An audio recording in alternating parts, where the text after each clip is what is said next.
trained to constantly being like staying, you gotta stay positive, you gotta stay, like keep your mind always like good. And we are not allowed somehow growing up to experience a bad day or like a negative feeling or negative feeling, like being angry, like our emotion are not acknowledged. Basically, that's like, Yeah, and it's become the culture. I think we live in a culture of personality ethics and not character ethics. So, like for example, when you go to the workplace, you say, "Hi, how are you doing? I'm fine." You don't mention anything else because it's not appropriate for a work environment.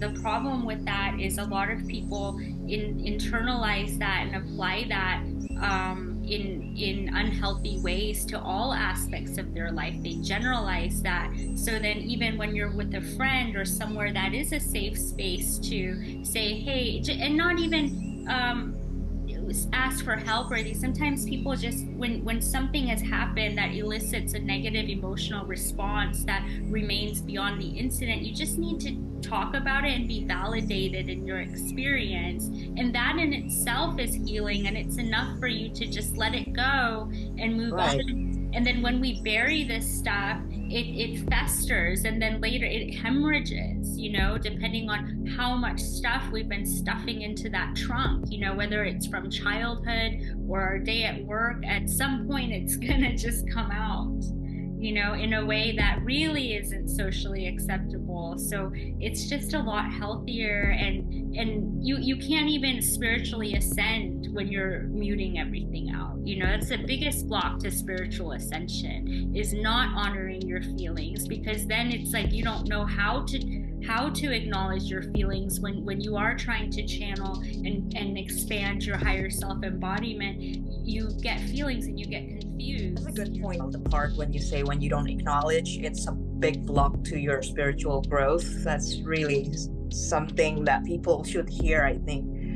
Because we don't realize that. We think like our life and our spiritual life is not intertwined somehow. It's a two different practice, while speaking your truth is a part of your spiritual practice, so that's really yeah, a All good point. great achievers, if you look at them, Yeah. they do have a dark side. Kobe has shown his dark side on occasion, right? I look at somebody like Steve Jobs. We like to venerate someone like Steve Jobs for all the great things he invented, but he was not the nicest person. He was a bit of an asshole. Yeah. He was not good with people. But that dark energy that he had was necessary for him to be creative. Creative people use their dark energy. Successful people use their aggressiveness. Yeah. So if Kobe Bryant tried to just stop being so competitive and just kind of tamp it down and just kind of go with the flow, he wouldn't have been as successful as he was. He took that insane intensity and he channeled it into a highly disciplined person.